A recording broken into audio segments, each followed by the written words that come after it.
those hourly.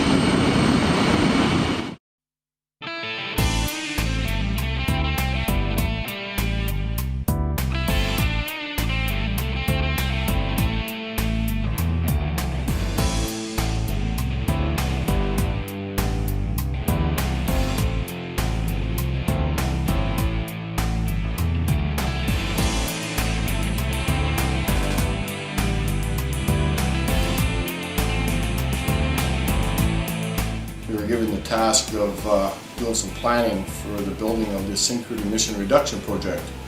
And at the time, the original plans called for crawler cranes that were going to do just about all of the work. And it became a very enlightening job to look at the plans that were perceived before we arrived. And then the actual job of getting it done with crawlers became a very difficult task to look at. We actually located a K10,000 on the internet for sale. It was for sale in Copenhagen, Denmark, through a company called TowerCrane of America. And you know, the findings were that we could do 98% of all of our heavy lifts with this one single crane sitting in a 40-foot square area.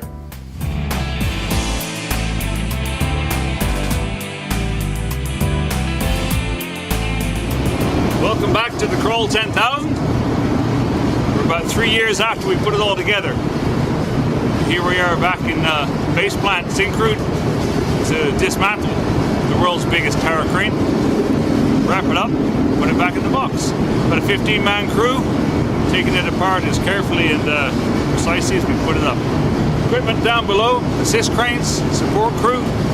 We have an M18,000 Manitowoc heavy lift crane, main boom and luff combination.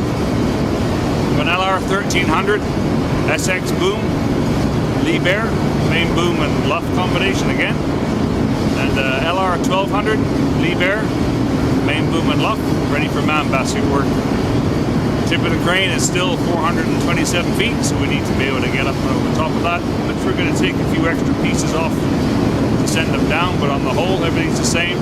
Roughly 100-ton load to the ground, and get it on the ground and dismantle, take it away. Some of the challenges that we're going to be faced with is the restricted work area that we have. We have a project right now with roughly 1,000 people working on it, and we have to do our job right in the middle of all these people that have been coming back and forth from lunch breaks, coffee breaks, and actually coming from the buses every day. So it's going to be quite a challenge, just number one, to control the people. Number two, it's working at such elevations with cranes in a live operating refinery also throws a big challenges at us. But we've went out and we've acquired the same group of individuals that actually built the crane, getting the jibs down from a 320-foot elevation, panel lines, all that kind of stuff. So it really does throw a lot of challenges at us. Guys working out of baskets, that kind of stuff. So you know, we're looking forward to the challenge, but we do know there are a lot of risks involved. And we've spent a lot of time and money and effort. And we have really truly professionals that are going to look after that aspect of the job for us. In order to do this, we used a strand jack system, which is a hydraulic jacking system utilizing a strand jack cable. A strand cable is a collection of wires which looks, in all intent and purposes, to be cable, but it's more like miniature bars all wound together, creating a tensile strength. We use two 15-ton hydraulically operated strand jacks, one end anchored fixed to the jib, the other end anchored to the end of the pendant bars. And as the bars are released, this pendant bar sags, and this connection slides back down the mast. These ones too, at the same time, relax, and this whole assembly leans backwards to about a 35-degree angle. And that creates an opening here, where the strand jacks maintain contact between the jib and the end of the pendants. Once everything is relaxed and there's no further movement with the pendant bars, that function is stopped, and all these pendant bars are removed and taken to the ground.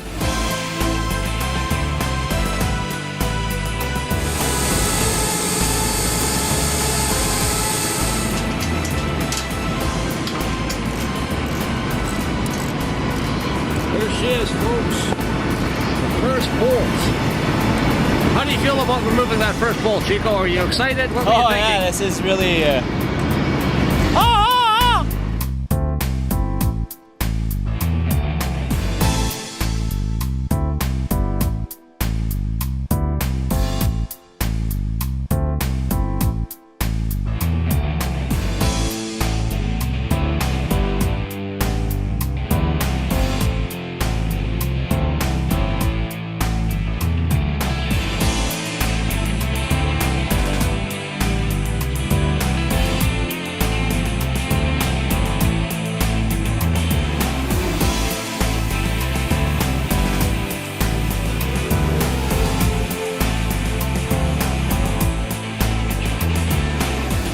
basically we're removing all the counterweights completely off the tower now, so all we have now is just this section here left. The iron workers will go up there with the spreader bar and pick the counterweights and release them off. We'll have a little bit of angle iron to take off the underneath, and we also have a safety bar that goes through the counterweights that we'll have to take apart. We'll do that through man baskets, and then once we're ready to pull off the counterweights, we'll use each spreader bar, hook on one, and we'll secure another 9. So there's 10 on each slab. So what we do is hook the first one and secure the 9, fly that to the ground, hook the 9th one and secure the 8 before we pull off that last piece, so nothing has a chance of falling. Using come-alongs to secure them on both sides. We'll have 2 iron workers on either side of the counterweight and also 1 on the top to bring the spreader bar in place. The inner jib is still one of the critical lifts that we have to do. We're going to hook a 350 ton on the end, take some weight and lift it up so we can release the pennants. We'll put the strand jacks on and release the strand jacks, and as the pennants will come down, they'll sit on some horses that we put up here. We've cut the handrail for all the pennants to fall into. Once they're released, and we can disconnect this pennant right here and it'll actually swing back to the tower. We'll hook onto our lifting ears. So once we pick our weight up, we can actually release the inner ears, and there's about 7 bolts that are holding on each piece. Once they're released, the 7 bolts are disconnected. We have 2 6-ton come-alongs on it to secure it tight. We'll release the ears, and then once we get it released, we can undo it with the come-alongs nice and slowly, so there's no big movements.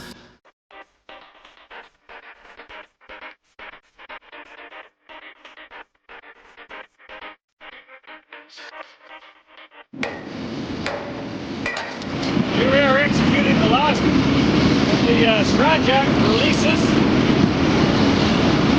Just took the main pins up. You can see the gap here will be getting bigger and bigger.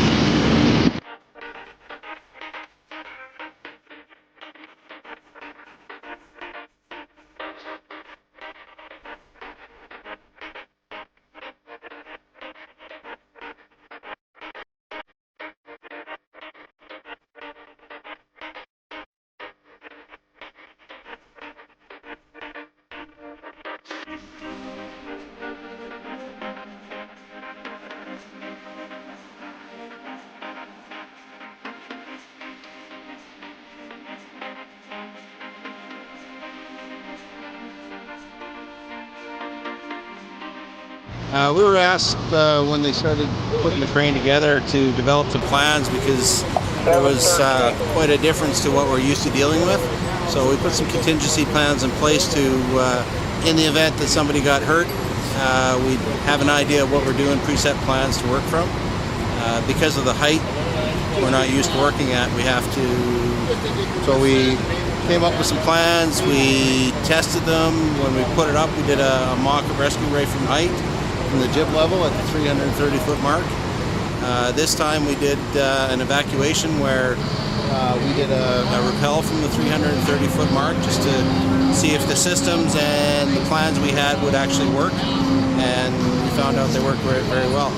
Luckily enough, we didn't actually have to use any of them in a real scenario because we're working with a group of professionals, and but it's good to have plans in place just in case.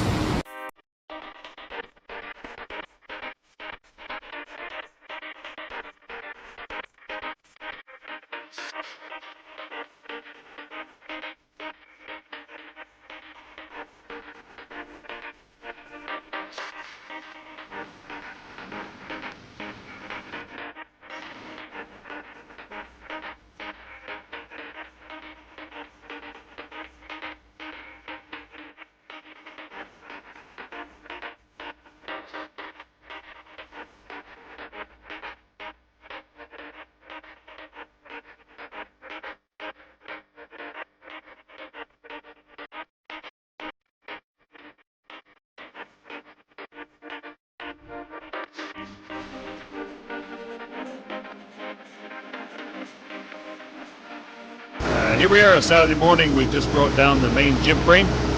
This piece now on the ground will allow us to dismantle all of the tower sections.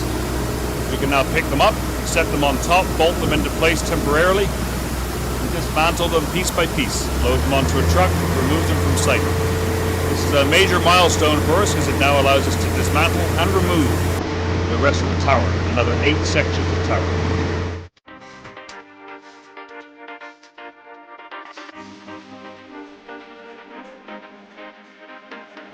To get to this point, it took us 43 days from the time we pulled the first counterweight off the crane to where we actually lifted this piece off the base.